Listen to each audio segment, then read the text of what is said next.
आपके समाधान को देख रहे हैं। मैं अगले सेशन की शुरुआत करूंगा और सबसे पहले आमंत्रित करूंगा सीईओ जिला परिषद नूहू प्रदीप अहलावत जी। सर, स्वागत है आपका।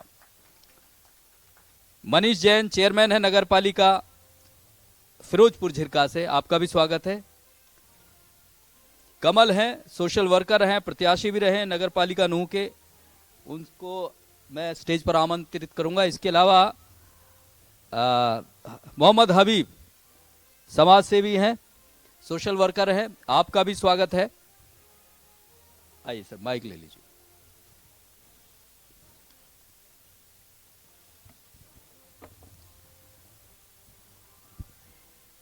इस सेशन की सर सीओ सर, लगातार आपने क्योंकि देखा है और मेवात को बड़ी करीबी से देखा है, आप सरपंच पंच यहाँ के लोगों से सबसे मिलते हैं।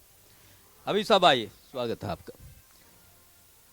ये जो बुनियादी जब बात आती है मेवात की, बात आती है शिक्षा की, कि ये शिक्षित नहीं है। मेवात में जो पिछड़ेपन की जो अब तक ये लगातार हम पूरी दुनिया में सुनते हैं कि मेवात पिछड़ा है पिछड़ा है, ये जो शिक्षा वाला विषय है, ये यहाँ के लोग, यहाँ के बच्चे, यहाँ के अभिभावक, आखिर ऐसी वजह क्या है? शिक्षा इनसे क्यों अनछुई रहती है? शिक्षा के करीब ये लोग क्यों नहीं हैं? या सरकार की दिक्कतें हैं कि जो मोटिवेशन, जो प्रेरणा, जो कॉलेज, जो स्कूल, जो यहाँ इंफ्रास्ट्रक्चर होना चाहिए वो मुहैया नहीं करवा पाई है? सीओ साहब, आपकी ये बात सही है कि मेवात चूँकि हरियाणा का इकलौता ऐसा ज़िला है जो कि नीति आयोग द्वारा जो डिक्लेयर किए गए हैं एस्पिरेशनल डिस्ट्रिक्ट या पिछड़े ज़िले, उनके अंदर में मेवात का नाम है। और जो वेरी फर्स्ट इंडिकेटर है, जो पहला इंडिकेटर है जो पिछड़ेपन के अंदर में बताता है, वो हमारी शिक्षा है। शिक्षा के क्षेत्र में और उसके मापदंड के हिसाब से हम पीछे हैं। उसका रीज़न है, एक हमारे यहाँ पर 6 महीने पहले अगर मैं उस बात की बात करूं तो 6 महीने पहले लगभग 100 स्कूल ऐसे थे, 100 से भी ज़्यादा, जिनमें कोई एक भी टीचर नहीं था। 125 के आसपास ऐसे स्कूल थे जिसमें सिर्फ एक ही टीचर था। आप इस बात की कल्पना कर सकते हैं कि कोई स्कूल हो जहाँ पे बच्चे तो एनरोल हैं हमारे पास 150, 200, 250, परंतु वहाँ कोई टीचर नहीं है। साथ ही किसी स्कूल के टीचर को कहा गया कि आप यहाँ पे आगे देखिए, तो उसके ऊपर सबसे बड़ी समस्या तो यही होगी कि अटेंडेंस लूँ, मैं बताऊँ उनको, शिक्षा दूं कैसे, वो तो दूसरा प्रश्न था। यहाँ के जो मेन रीज़न रहा वो ये है कि हमारे टीचर्स की कमी है हमारे पास, तभी हमारे स्कूल ऐसे रहे जहाँ पे टीचर कोई थे नहीं। तो इसी चीज़ को पूरा करने के लिए माननीय मुख्यमंत्री जी के मार्गदर्शन के अंदर में एक नई चीज़ यहाँ पर करी गई। हमने टीचर्स की कमी को पूरा करने के लिए, उनको सपोर्ट करने के लिए और एजुकेशन स्तर को सुधारने के लिए यहाँ पे शिक्षा सहायक करके हमने एक प्रोग्राम शुरू किया। मेवात की, जैसे आप जानते हैं, इसके डेवलपमेंट के लिए एक एमडी बनी हुई है, Mewat development agency, deputy commissioner जिसके सीईओ होते हैं। तो उसके तहत हमने 1000 शिक्षा सहायकों को नियुक्त करने का कार्य शुरू किया, जिनके अंदर में 500 प्राइमरी टीचर्स थे और 500 टीजरी टीचर्स, यानी कि जो हमारा ज़्यादा बच्चे नहीं पढ़ पाते हैं वो प्राथमिक लेवल के ऊपर में और मिडिल लेवल के ऊपर में बात थी। तो हमने 500 टीचर्स हमने रिक्रूट कर लिए, प्राइमरी टीचर्स, और हमने 125 के आसपास हमारे एलिजिबल पाए गए टीजीटी टीचर्स। इसके अंदर में हमने इस बात का ध्यान रखा कि जो टीचर्स हम लें, शिक्षा सहायक जिनको हम करें, वो हमारे मेवात के ही हों। एक तो इसके अंदर में रोजगार यहाँ के लोगों को मिलेगा, उसके अलावा यहाँ के लोग यहाँ की चीज़ों को समझते हैं। वो ये जो टीचर आपने भर्ती किए सारे मेवात के हैं? जी, इसमें सबसे एक बात यही वाली थी, इसके कुछ लोग लिटिगेशन में भी चले गए थे कि ये सिर्फ मेवात के आप क्यों ले रहे हैं।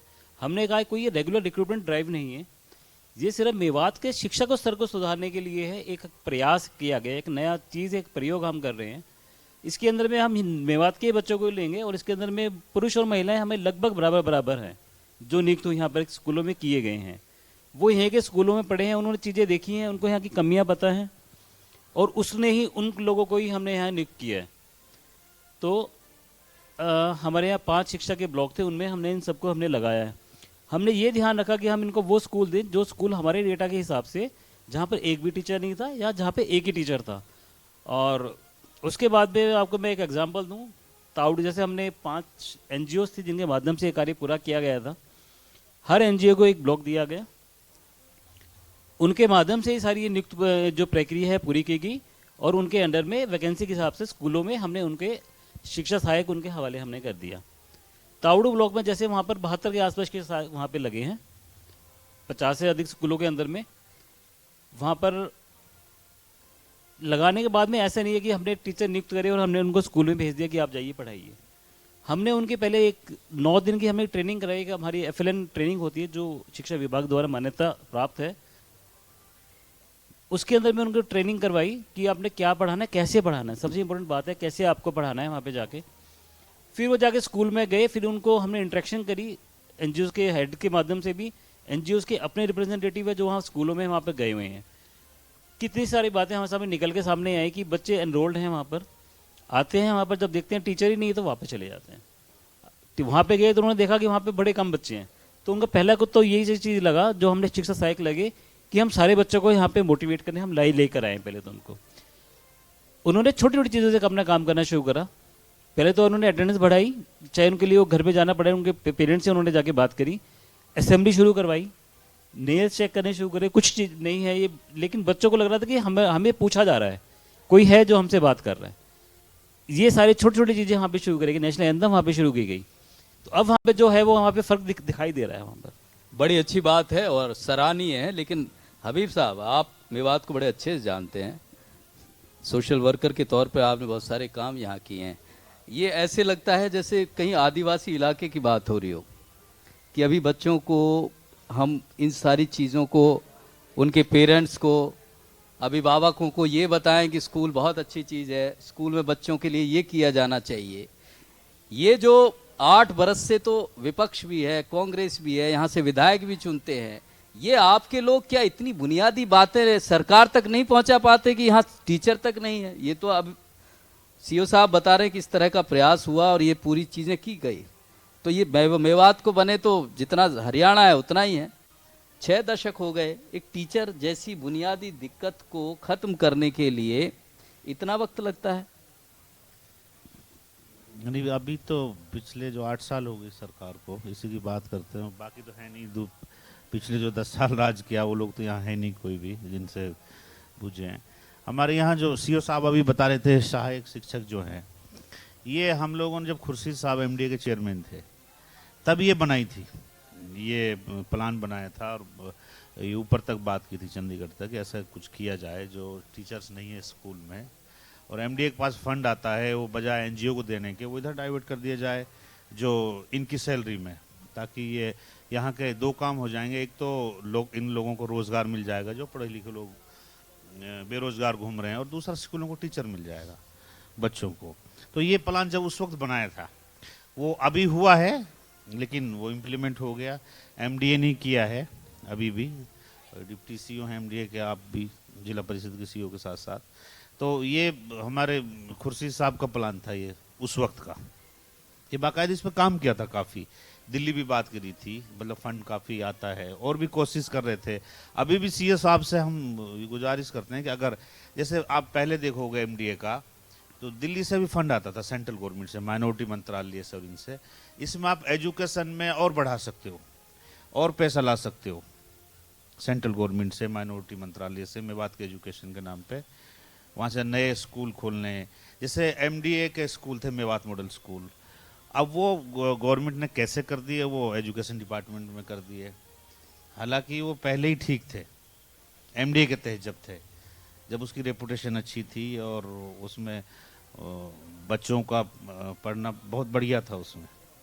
नहीं, कहीं ये जो लोग हैं, जो हमारे मेवात के लोग हैं, ये मतलब ये जो चीज़ है कि शिक्षा बहुत ज़रूरी है, इन तक पहुंचने में इतना वक्त क्यों लगता है? अपने बच्चों को आगे पढ़ाना, 8वीं 10वीं तक पढ़े, फिर नहीं पढ़े, किसी और काम में लगे, आगे की शिक्षा की क्या कमी है? कॉलेज नहीं है, क्या दिक्कत? नहीं, कॉलेज नहीं है, अब धीरे धीरे बन रहे हैं ना कॉलेज। पहले तो स्कूल ही नहीं थे, एक गांव से दूसरे गांव में जा रहे हैं, 5-5 किलोमीटर पैदल जा रहे हैं पढ़ने।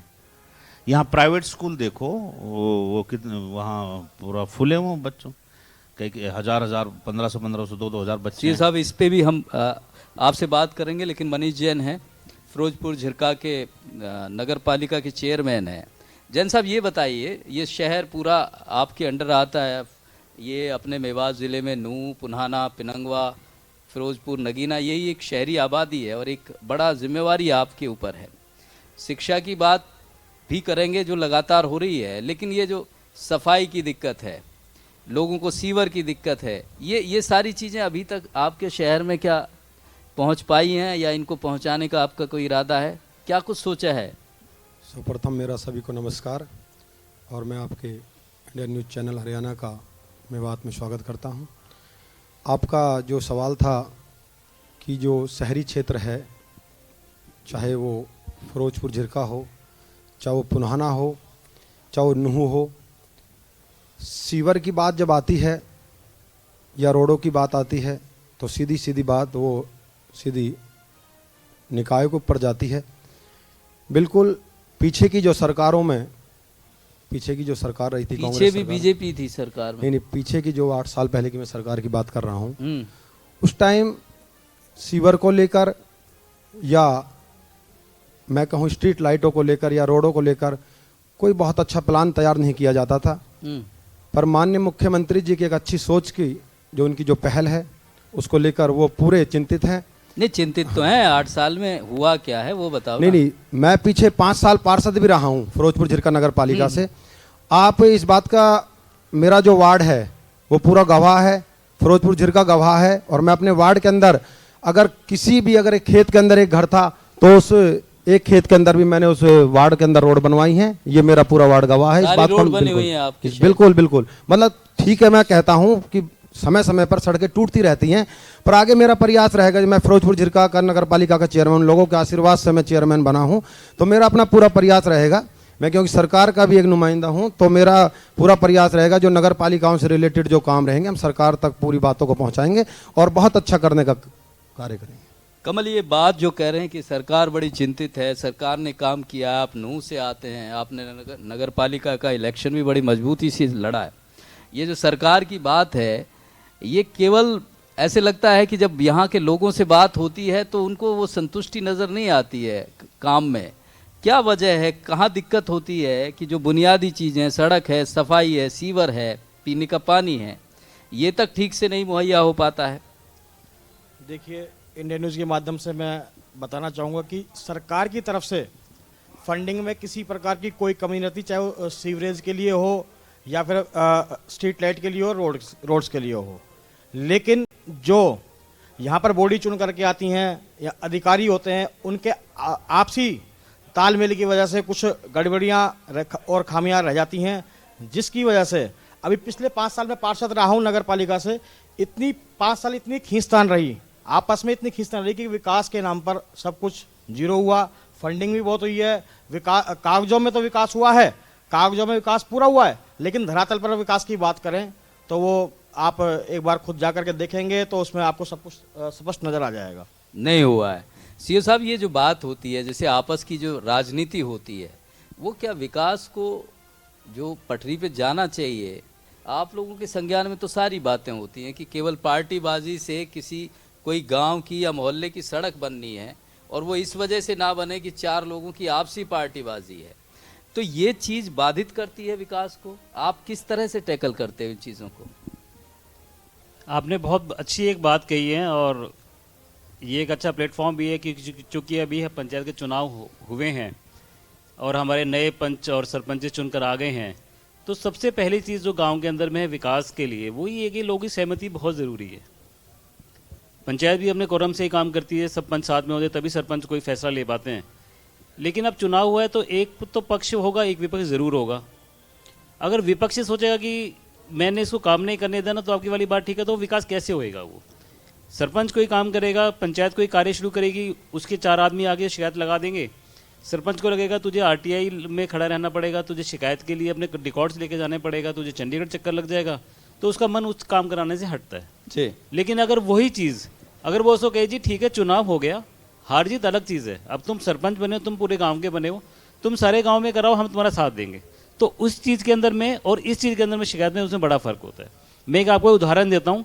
जैसे चुनाव खत्म हुआ, मैं सरपंच पंचायत का नाम नहीं लूँगा, मेरे पास हारे हुए सरपंच का फ़ोन आया जो पिछली योजना में सरपंच था।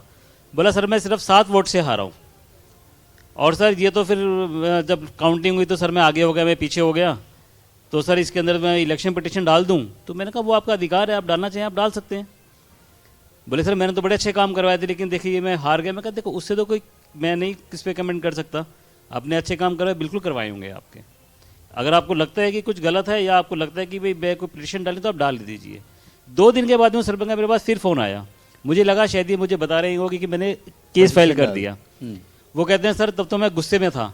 बोले जी नहीं जी, जो बने जी वो भी बढ़िया बने हैं और अच्छे ढंग से बने हैं। मैं जी पूरा ये सहयोग बहुत करूंगा। अच्छी बात है, इस पे जोरदार तालियां हो जाएं। अगर ये भावना हमें हो जाए ना तो ये जो मेवात को हम बार बार ये पिछड़े ये सारी बात करते हैं, कहीं ना कहीं जिम्मेवार हम लोग भी हैं कि हम कुछ लोगों के बहकावे में आके पूरे गांव और अपने बच्चों और अपने भविष्य को भूल जाते हैं। जी, तो ये तो बात है कि भाई कोई गलत करेगा तो हर चीज़ें के लिए एक नियम बना हुआ है, एक दायरा है, एक कानून के अनुसार उस पर कार्रवाई भी हो जाएगी। लेकिन अगर हमारे पास 2 ऑप्शंस होती हैं, या तो हम ये देखें कि हमने अपना कोई काम कराना है, कोई छोटी मोटी कमी है तो छोड़ के हमने आगे बढ़ना है, या हम ये सोचें कि हम उस छोटी एक कमी को हम पकड़ लें, बाकी सारी चीज़ें बिल्कुल रहेंगे।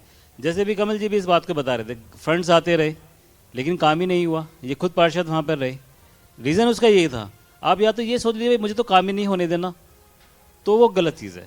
आप लोग विकास के अंदर में, अब जो मेरे तो सभी सरपंच और पंच से और जो पंचायत प्रतिनिधि है, यही मेरा तो उनसे आह्वान भी है कि आप लोग बिल्कुल आप विकास भी अपने योगदान दीजिए। जो गलत करेगा चाहे वो कोई भी हो, उसके लिए एक बिल्कुल नियम बना हुआ है और उसके तहत उस पर कार्रवाई होती भी रही है और आगे भी होंगी। लेकिन सिर्फ ये सोच के कि हमें ये कार्रवाई पहले ही होनी चाहिए और काम तो सफ़र होएगा ना हो, तो उसके अंदर में अल्टीमेटली जो जनता है जिन्होंने चुने हैं उन्हीं का नुकसान होता है। उन्हीं का नुकसान है और सबसे बड़ी बात यह है कि हम सब का नुकसान है, हमारे बच्चों का ज़्यादा नुकसान है जो जिनका कोई कसूर नहीं होता है। मैं एक बात, आप सभी मोअज़्ज़िज़ लोग बैठे हैं, पूरा मेवात बैठा है और अपने टीवी और मोबाइल के ज़रिए देख भी रहा है। मैं एक गुजारिश कर रहा हूं आप लोगों से और एक सवाल भी है आप लोगों से कि जो मेवात जो बलिदान के लिए जाना जाता है, मेवात के लोग जो मेहनत के लिए जाने जाते हैं, इसकी बाहर अगर छवि की बात करें, हम दिल्ली के इतने करीब हैं, गुड़गांव जो मिलेनियम सिटी है आधे घंटे में पहुंच सकते हैं। उसके बाद भी जब हम अपनी छवि और इमेज की बात करें मेवात की, तो वो अच्छी नहीं है। ये मतलब ऐसा लगता है कि हम यहाँ से जाके भूल जाएंगे इस चीज़ को, और भूल जाना चाहिए, टीवी वाले ऐसे ही बात करके चले गए या चले जाएंगे। लेकिन इस छवि का जो नुकसान है ना, वो हमारी आने वाली पीढ़ियों तक है और इस पे जिम्मेवारी इनकी हमारी नहीं, हम सब की है। उस इमेज को, जो हमारी इमेज ये थी कि हम बलिदानी हैं, मेहनती हैं, उसको बड़ी छोटी छोटी चीज़ों ने खराब कर रखा है। दिल्ली में बात होती है कि कोई वाहन चोरी हो गया तो भाई मेवात के चोर कर गए होंगे, वो सारा ही मेवातियों पे डाल देते हैं। कोई अच्छा अच्छी बात है, इस बात को नहीं मानते हैं। देश में कई झगड़े हुए हैं लेकिन मेवात में कभी भाईचारा बना रहा हमेशा।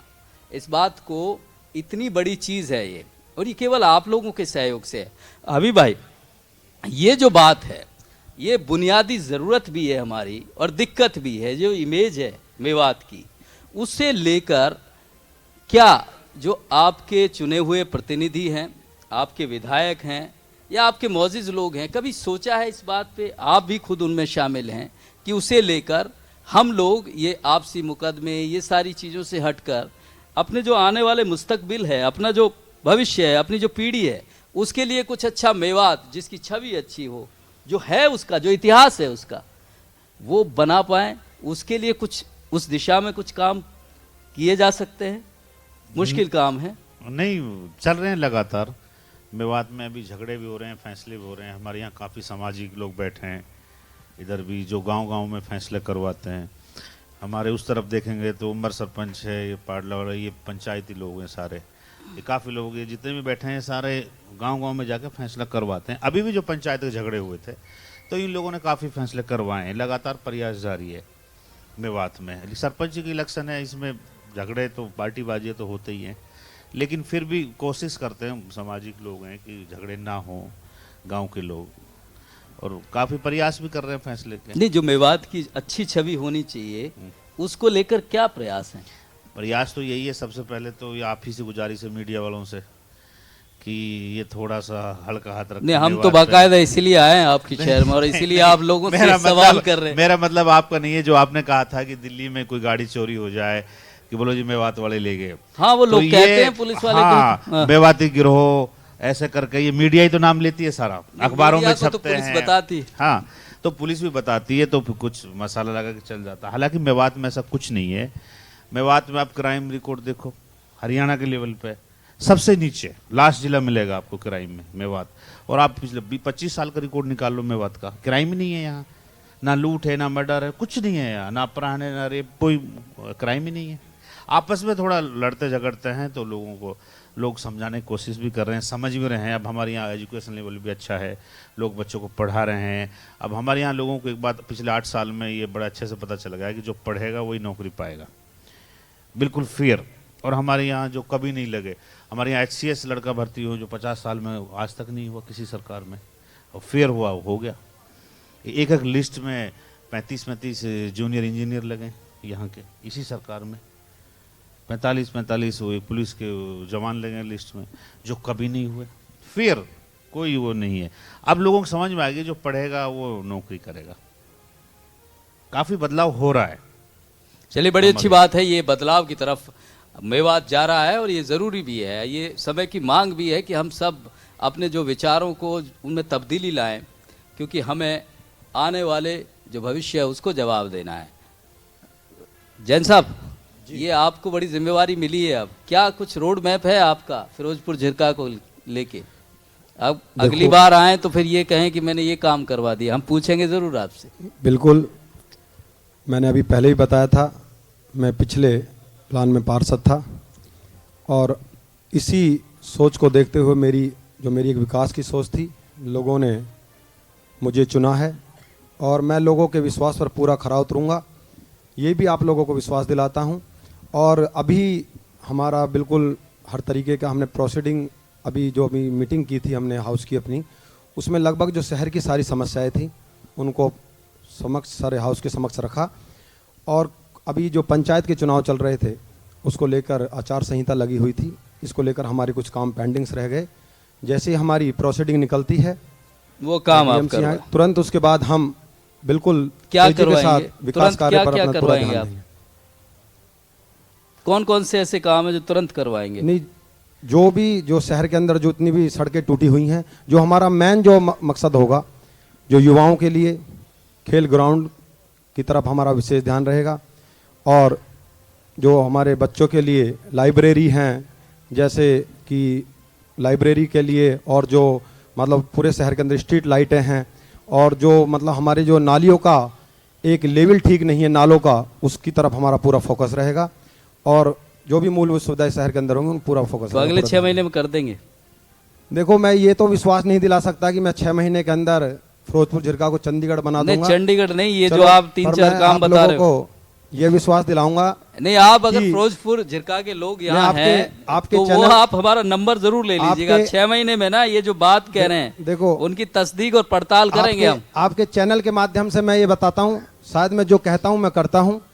और सच बात यह है कि माननीय मुख्यमंत्री जी का मेवात के ऊपर विशेष ध्यान है, विशेष उनका लगाव है, और उनके सहयोग से और जनता के सहयोग से हम जितनी भी हमारी नगर पालिका हैं उनको बहुत अच्छा बेहतर बनाने का काम करेंगे। चलिए, ये बातें जमीन पे लागू हों तब बड़ा अच्छा लगता है, बोलने में तो बड़ी आसान सी बात है। एक आखिरी रिएक्शन और ले लेता हूँ। सीओ साहब, ये आपने ये शिक्षा सहायक की बात बड़ी अच्छी बताई और इसका नतीजा यहाँ के लोगों को ज़रूर मिलेगा।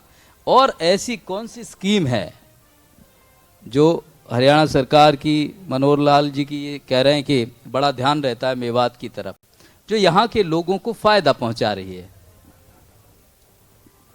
मैं बताना चाहूँगा ऐसी क्या चीज़ है। उससे पहले मैं एक चीज़ और बताना चाहूँगा।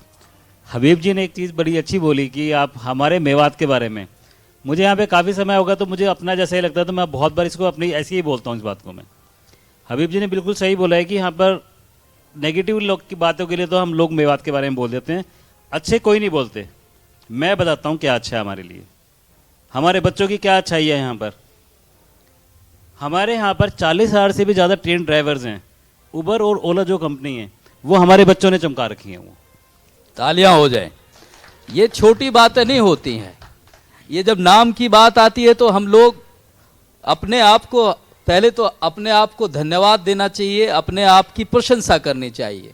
लोग क्या कह रहे हैं उस पे ज्यादा नहीं। जी सर। तो इसका ये मतलब नहीं है कि ये कोई हम सोचे कि कोई बड़ा ही कोई काम है, ये अपने आप में कोई छोटा काम नहीं है। अपनी मेहनत से आप अपना परिवार चला रहे हैं, इज्जत से आप रोटी कमा रहे हैं, अपना नाम है। तो मैं इस बात के लिए अपने बच्चों को बड़ा अप्रिशिएट करता हूँ कि हमारे मेवात के बच्चे ये काम कर रहे हैं।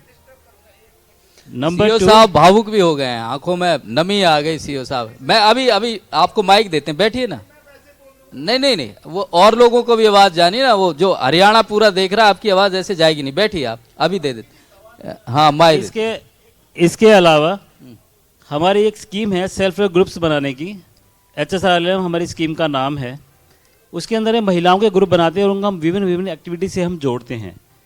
हमारे ज़िले के अंदर में 4000 से अधिक ग्रुप्स बने हुए हैं महिलाओं के, जो कि अपना रोजगार शुरू करके, अपनी एक्टिविटी शुरू करके हरियाणा में हम तीसरे स्थान के ऊपर में हैं। ये एक बहुत अच्छी स्कीम है जिसके अंदर में मेवात में बहुत अच्छा हमारा काम हो रहा है। ना सिर्फ महिलाओं की अपनी चीज़ें सुधर रही हैं उनसे, बल्कि वो अपने पूरे परिवार के और अपने आसपास की महिलाओं के लिए एक प्रेरणा भी वो दे रही हैं कि आप लोग खुद अपनी मेहनत से ये वाला कार्य आप शुरू कर सकते हैं। ये वाला चलिए, बहुत अच्छी बात। आप कुछ कह रहे थे, कह दीजिए, फिर समय की कमी है, हमें वाइंड अप करना है। हाँ हाँ हाँ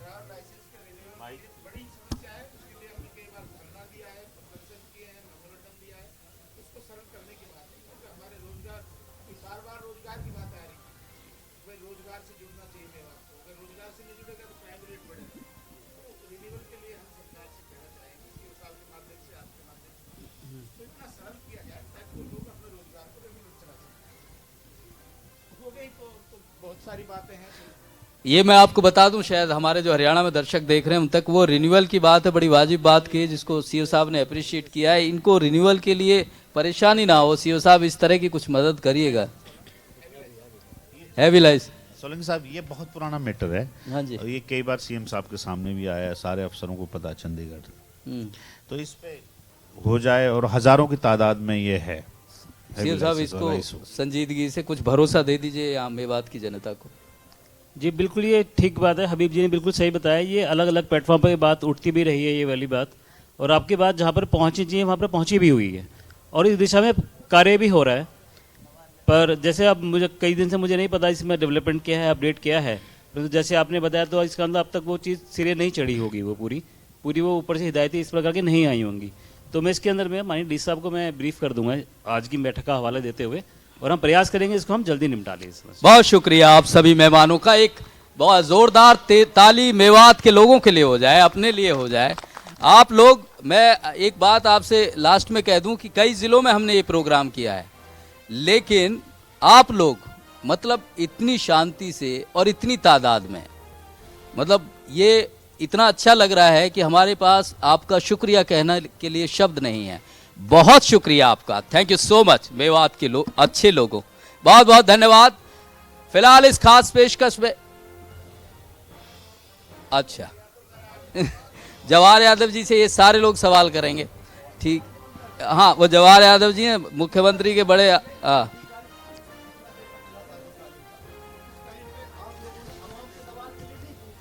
तो अब क्या है कि अब अधिकारी जी यहाँ पे बैठे हैं। हाँ हाँ बताइए। अपने तैयब घासेड़िया जी थे, वो आए, उन्होंने कहा आप सवाल करिए। सवाल ही कर रहा हूँ सर। हाँ, करिए। लेकिन धीरे धीरे मुझे 2 मिनट चाहिए अपना सवाल रखने के लिए। हाँ, करिए। जो यहाँ पे बहुत अहम मुद्दा उठा के 80% विकास अधिकारियों की वजह से नहीं हो पाया, तो उन अधिकारियों में जनाब भी अधिकारी बनते हैं। मैं पिछले 5 साल नगर परिषद नूह का पार्षद रहा हूँ, उनमें सर सब डिविजनल ऑफिसर थे। एक एग्जाम्पल बताता हूँ कि मैं कैसे कैसे अधिकारियाँ काम को रोकते हैं उसका। तो सीएम फंड से 5 करोड़ रुपए सीएम साहब ने नूह के विकास के लिए दे दिए और तीनों नगर पालिकाओं के लिए दिए। उसमें 9,000 रुपए की एक लाइट खरीदी गई। मॉनिटरिंग के लिए ये कानून है था 1973 एक्ट में, म्युनिसिपल एक्ट में, कि एसडीएम उनकी मॉनिटरिंग करेंगे। जनाब वहां पे मॉनिटर थे, तो जनाब ने 9,000 रुपए की लाइट एक 500 खरीदी गई, 65 लाख रुपए की लाइटें खरीदी गई। उन लाइटों में से 200 लाइट इम्प्लीमेंट मौके पे लगी, जिनकी कीमत 3,000 रुपए। हम लोग शिकायत करता थे उनके। आज एक अधिकारी, महेंद्र उनका नाम है, मानेसर से गिरफ्तार करके लाई है हमारे साइबर क्राइम, 3 महीने से जेल में बंद है। जनाब ने उनको क्लीन चिट दी। उसके बाद डीसी साहब ने दोबारा से इंक्वायरी कराई, एसडीएम यहाँ पे सिंगला जी आए, उन्होंने इंक्वायरी करी और वो इंक्वायरी में उनको गिल्टी माना। सर एक मिनट, तो ये जो चीजें है ना सर, इसी तरह से कर कौन रहा है, कहां से हो रहा है? लेकिन और मैंने ये चुनाव नहीं लड़ा, किस वजह से चुनाव नहीं लड़ा? मैंने इस वजह से चुनाव लिया, मैं लोगों की उम्मीदों पे खरा नहीं उतर पाया और मैंने चुनाव छोड़ दिया। तो इस तरह से ये मशीनरी का या तो हिस्सा बन जाओ इस भ्रष्टाचार वाली का, या फिर तुमको अलग कर दिया जाएगा। बहुत शुक्रिया आपको अपनी बात रखने का, समय की कमी है, एक छोटा सा सेशन लेंगे। पूर्व ओएसडी हैं सीएम साहब के जवाहर यादव, बीजेपी के नेता हैं वरिष्ठ, और सबसे बड़ी बात यह है कि कुछ ऐसी स्कीम जो सरकार ने जो पिछले 8 साल में लागू की, उनमें जवाहर यादव का योगदान काफ़ी रहा, उनसे वो भी जानेंगे। 10 मिनट बात करेंगे और ज़्यादातर आप लोगों से इंटरेक्शन रहेगा उनका, बस 10 मिनट लेंगे। एक ब्रेक के लिए रुक रहे हैं आप। Thank you.